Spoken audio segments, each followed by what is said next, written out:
This is the Jungle National Holiday. We wait all year for it. We are here. We have made it. Are you ready? Yeah, yeah, yeah, yeah! Yeah! Yeah! Yeah! Are you ready? Yeah, yeah, yeah, yeah! Yeah! Yeah! Let's do this. Invite only. Everybody who gets in gets their walk-up song. This guy's going first. I respect it. I admire it. It takes stones to go first. And what do you know? Here comes a ticket winner. They always show up like a little eager beaver, don't they? Like it's the very first day of school. John in San Antonio. John walks in to his first SmackOff XXII, Bastards of the Young, by my favorite band ever, the freaking Replacements. Hey, John, I'll say this. It's a great choice. It's a great choice.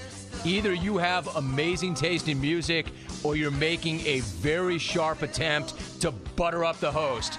Either way, the song rocks. Just know this, John. Know this, John. I don't care if you arranged for Westerberg and the boys to play it live right here in studio.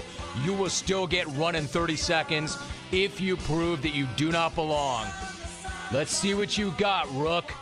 John in San Antonio, kicking off SmackOff 22.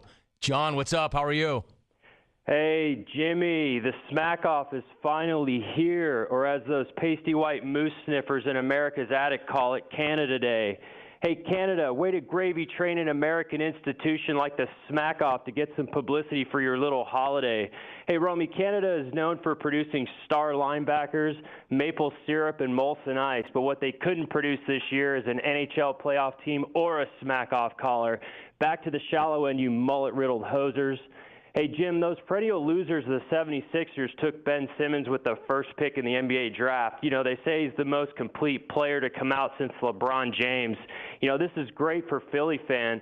I hear they're already stocking up on D-cell batteries and urine-filled balloons to welcome him to the city. Jim, these cellar dwellers have had 3 straight top 3 picks. 3. Hey, Sam Hinkie, it's about being the top seed, not having the top pick. I mean, imagine, Romy, if America had the top three picks back in 1776 and selected smallpox, cholera, and one of those Queens guards with the poofy hats and tried to declare independence. Hey, Philly, let us know when your ping pong balls drop and you can declare independence for being the Browns of the NBA. Hey, Jimmy, the Olympics are in Rio this year despite global concern over the Zika virus. Word is that in lieu of condoms, they're handing out mosquito nets to the athletes. You know, I don't know about you, but I'm looking forward to Brazil's 2036 Olympic team of half-breed super athletes with mushroom-shaped heads. And hey, speaking of freaks with misshapen heads, Joe with low T has been calling the SmackOff for over 10 years, but still has the voice of a 7-year-old. Hey, when Joe answers the phone at home, the caller asks to speak to the man of the house. Jim, every year this knucklehead calls and resets the same old rap song. You know, and I'm honestly confused whether his rapping is lame because he's an adult male calling a nationally syndicated sports talk radio show, or if it's just in poor taste because little kids shouldn't be rapping or speaking disrespectfully to adults.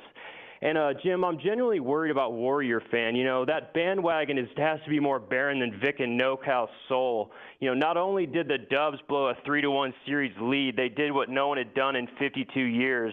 They caused a riot in Cleveland for winning. Hey, there's no app those nerds in Silicon Valley can develop that'll cover up the stink of that tank job. But hey, second place is first loser, right, Mike and Indy? Hey, but hey, look on the bright side, you bunch of Sheldons. The NFL season is a couple of months away, and you've got plenty of time to pick a contender to pretend that you've been a fan of for years. And hey, speaking of contenders, Romy, props to stay-at-home Brad and Corona for doing what's never been done before last year. Being the first person in the history of Corona to get paid to role play on the phone that didn't involve charging $1.99 a minute. Romy, this whiny tool likes to talk about how he has a family and that the rest of us are lonely losers. Hey, newsflash, Brad. I have a wife and 2 kids, too. But unlike you, I'm a breadwinner in my family. You know, the hardest you work every day is tying your kids' shoes and making sure they get to the bus stop on time.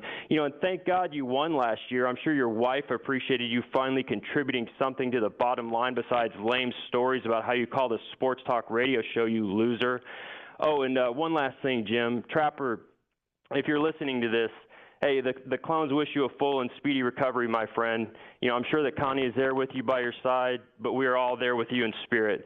Tramps like you are what make the jungle great, my friend. That's it for me, Rome. Oh, hey, if and when I win this thing and you have me back on, you can't take away the crown, right? Out. All right, John. Nice job. That's how you start that thing off. No, if you win, I can't rip that crown like I did your golden ticket when you won that and I ripped it and then you got it back. It's a good story. He had the golden ticket. I ripped it from him. He earned it back, and he starts the show, gets through the end of it, got that plane down. Not bad at all.